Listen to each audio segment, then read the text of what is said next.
It's a phrase America's leaders use when sending a forceful message.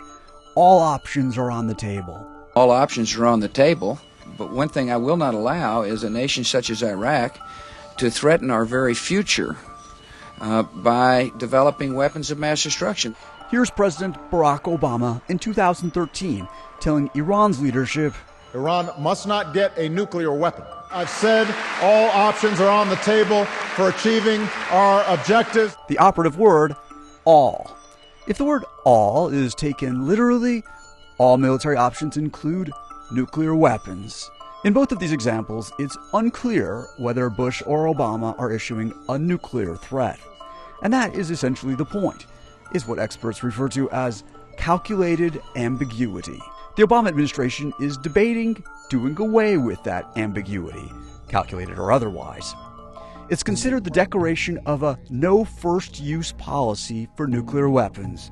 In other words, declaring the U.S. wouldn't use nuclear weapons except in retaliation for a nuclear attack on the U.S. According to journal sources, Secretary of State John Kerry and Secretary of Defense Ash Carter have advised the White House against pursuing the change.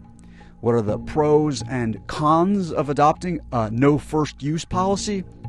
The U.S. is the first and only country to ever deploy nuclear weapons against an enemy. There's been a 70-year precedent since then against the use of nuclear weapons in war. Obama hopes to make that tradition doctrine. Item 129, first stage ignition to missile. Supporters of the idea argue it would help define for the world the use of nuclear weapons as morally illegitimate.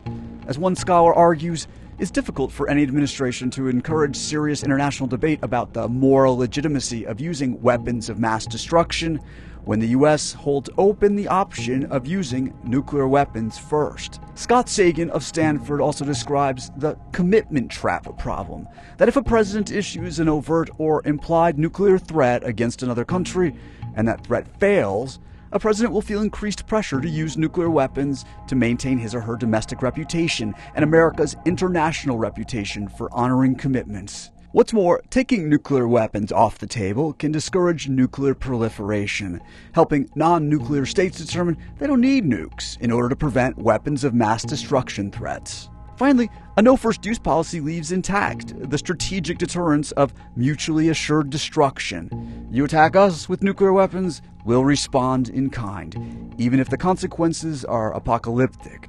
Those opposed to surrendering the first-use option argue that calculated ambiguity is a useful tool in an increasingly dangerous world. It's an effective deterrent to state and non-state actors considering chemical or biological weapons. Case in point, in 1991, former Secretary of State James Baker issued a thinly veiled threat to Baghdad that if Saddam Hussein used chemical or biological weapons against U.S. troops, the U.S. could retaliate with tactical nuclear weapons. An idle threat? We'll never know. Saddam Hussein never called the bluff. Professor Sagan, who again believes no first use is the right policy, doesn't believe Obama should implement it right now. It shouldn't be adopted, he says, without serious discussion with our allies. That should occur in the next administration.